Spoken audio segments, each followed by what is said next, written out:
Jack, the new security guard, arrived for his night shift at Hollow Hill Hospital. The building loomed in the darkness, its old brick walls shadowed by the moonlight. A faint chill was in the air as he pushed open the creaky entrance door. Inside, the hallways were eerily silent.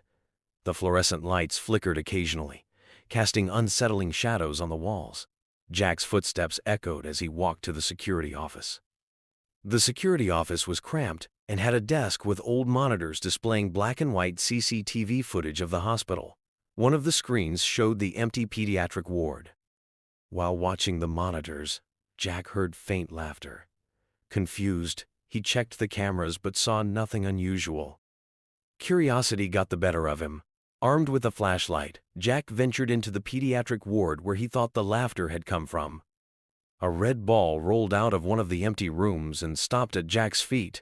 His heart raced as he shone the flashlight into the room, finding it empty. A whisper came from behind him. "Come play with us." Jack spun around, but no one was there. He hurried to the nurse's station to check the records, hoping to find an explanation. There, he found an old file labeled Room 214. Jack followed the map to Room 214. The door creaked open to reveal an empty hospital room with a single bed and a broken wheelchair. As Jack investigated, a shadow moved across the wall, resembling a nurse's figure. Jack heard footsteps running in the hallway. He rushed out, but saw no one. He found a series of crayon drawings taped to the wall.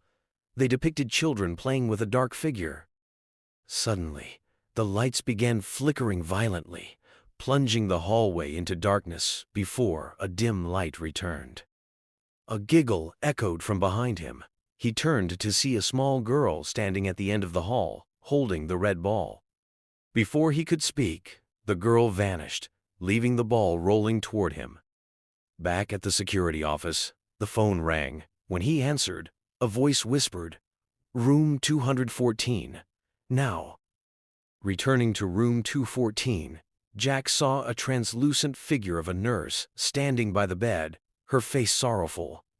The nurse pointed to a diary on the table. It contained entries about a tragic fire in the pediatric ward years ago. Suddenly, Jack heard the cries of children echoing through the hospital. The door to Room 214 slammed shut, trapping Jack inside.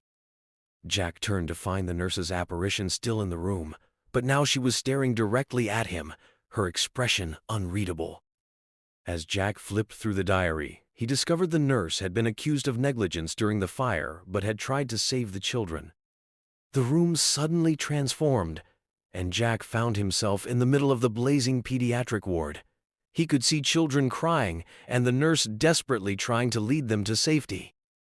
The vision faded, and Jack realized the spirits of the children weren't malicious. They were looking for someone to help them move on. The nurse pointed to a hidden door in Room 214 that led to a basement storage area. Jack hesitated but pushed it open.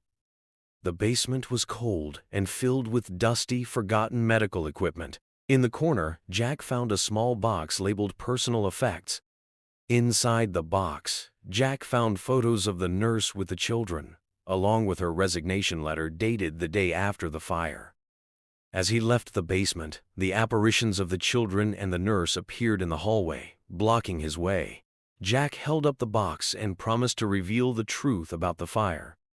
The nurse smiled for the first time, and the children began to fade, their laughter echoing softly as they disappeared into the light.